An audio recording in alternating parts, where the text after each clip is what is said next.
What's good, YouTube? It's your boy, it's your homie, Futuristic Mike, and I'm back with another Power Book 2 Ghost video if you're new. Now, this is going to be my thoughts video for Power Book 2 Ghost, Season 1, Episode 2.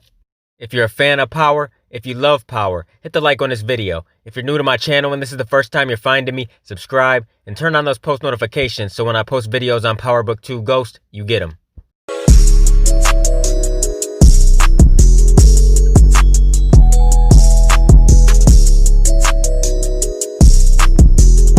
Now, this was a very good episode. It was solid. I think the first episode was a little bit better, but this one was still good. You know, I'm going to get into a little bit of details about everything that happened in the episode, but this is just my quick thoughts video, and it's mostly going to be about Tariq. I'm mostly going to talk about him because he actually impressed the hell out of me in this episode. Michael Rainey Jr.'s performance was phenomenal in this episode, in my opinion, so we're just going to talk about that.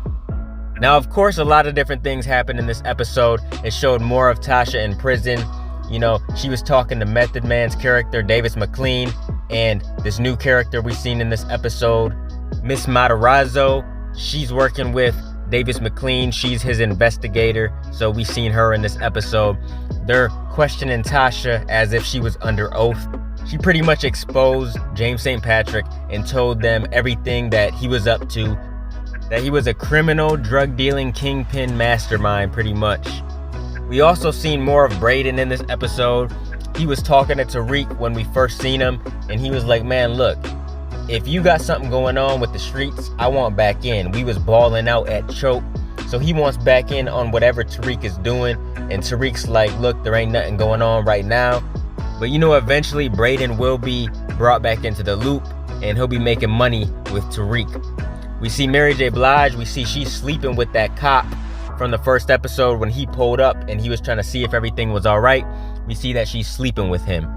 Tariq meets with Simon Stern and they're talking about what he's going to say at Ghost's funeral. Simon Stern wants him to talk good about his dad, talk good about Ghost, while Davis McLean wants him to bash Ghost and blow up his entire life. And Tariq doesn't know what he wants to do. We get introduced to this character, Uncle Frank. You know, Monet and the Tejadas and Tariq are having dinner, and this dude just pops up. So then Kane gives Tariq a ride home, and he's like, look, I need to talk to you. And he's pretty much checking Tariq, like, what happens in the house stays in the house. And Tariq schools him. You know, he schools his ass. He tells him what it is. He's like, look, your Uncle Frank is a rat. Honestly, I think Kane was very surprised with what Tariq said, and he went back and told Monet that Tariq is smart. And then Kane ended up taking care of this dude, Uncle Frank.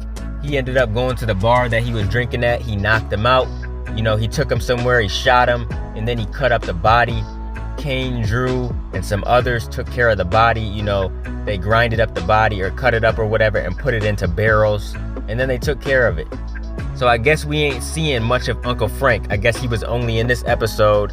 We all know what happens to snitches, and I guess he got what he deserved. Now, I'm not going to talk about anything else that happened in this episode. Let's just go right into Tariq. I'm going to save all that for the recap. But Tariq really impressed me in this episode. For one, he impressed me when he was talking to Kane because he really let Kane have it. And I think Kane was really impressed. He really was. He was looking at Tariq like, damn, this kid knows a lot. And then we see Tariq at the funeral, because we actually get the funeral in this episode. And I know some people are still going to say, man, Ghost is alive, he's not dead. But I'm sorry to tell y'all, he is dead.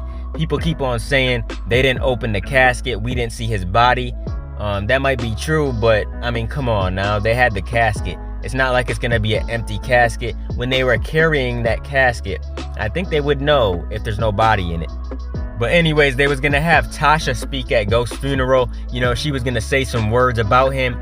And then she ended up getting handcuffed when she got brought to the funeral. So Davis McLean is like, look, we can't be having that. That looks bad to the public eye and stuff like that. We can't be having her in shackles.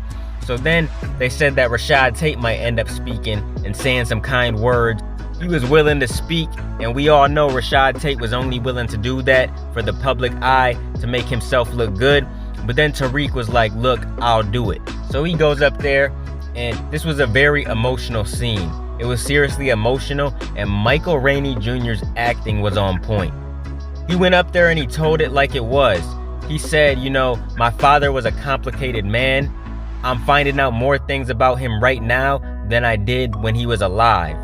He said, I never really knew him like I thought I did. A man like that is hard to actually know. And he said, I'm pretty much what he could never be, because he's saying that he's going to be great and he's going to do whatever he has to do to be successful and make his father proud. But you can tell when Tariq was speaking up there, you know, he was emotional. He was even crying, and you can tell that he felt bad about killing Ghost. Like, I feel like he's really going to regret it. It's going to haunt him, and he's just going to think about it all the time. Like, damn, did I make the right decision? Because even Uncle Gabe said at the funeral, like, you remind me of James. You know, you're smart like him. You know, you just remind me of him so much. And Tariq really had that look on his face like, damn, he really was a good man. A lot of people had respect for him. And you can tell he was really thinking about it a lot in this episode, and it was really getting to him. So we're going to see him struggle with this a lot in the future and future episodes. But I just gotta say though, man, Michael Rainey Jr., shout out to you, my dude, because you really killed this role in this episode. You always kill it. You know, obviously you do a good damn job if people hate you that much as Tariq, but your character is so much more likable in Power Book 2 Ghost. You did your damn thing in this episode. You know, you let Kane have it. You spoke the truth at the funeral. Just everything you did in this episode was so damn good. I just enjoyed this episode. I did enjoy the premiere more than this episode. I feel like each episode from this point forward, though, will get better. It'll get better and better. We just got to keep watching. But this episode seriously was good. I don't think there's going to be one episode that I don't like. But Tariq really be making them faces, and he really be schooling people. You know, he be having me shocked and surprised. I don't be expecting this coming from Tariq because we're so used to Tariq being so dumb, making stupid decisions. But in this spinoff so far, he's done nothing but make smart decisions, and he has been very likable. So I'm really enjoying his character so far, and I'm excited to see where his character goes in the next couple episodes.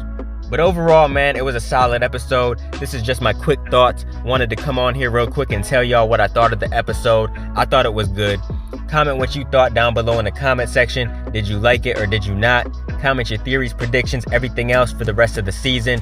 Keep supporting your boy, and I'll be continuing to bring y'all Power Book 2 Ghost content in the future. Make sure you guys like, comment, and subscribe, and smash that notification bell so you can never miss a video. Let me get out of here, y'all. It's your boy Futuristic Mike, and I'll talk to you on the next one. I'm out. Peace.